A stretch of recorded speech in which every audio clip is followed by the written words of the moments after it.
first tension point that we want to put on the table is essentially around HR leadership. When you look at the head of HR, in many organizations, we find an HR executive who is being forced to wear a couple of important hats.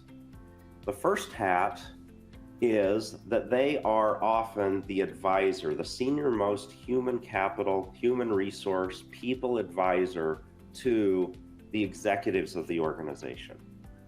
So when a CEO or when the C-suite has a question about what should our policy be on a key people-related topic, or how are we going to build the kind of leadership needed for the next iteration or generation of the business, those are questions where the head of HR is often sort of pulled in as the senior HR business partner.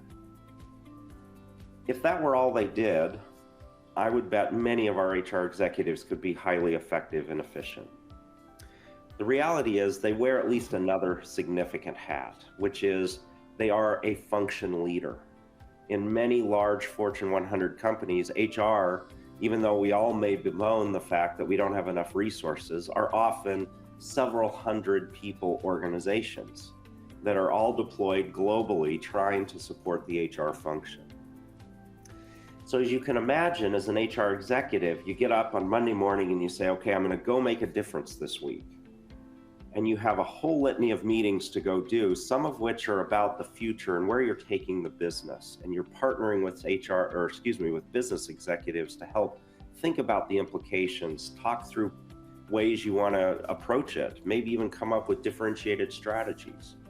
And then you're drawn into a bunch of meetings related to how are we going to run our function? Are we on budget? Why aren't we performing better here? Why are we getting complaints from employees or managers asking for things that as a function we're being ineffective at delivering? As you can appreciate, a whole different set of problems for the HR executive to deal with.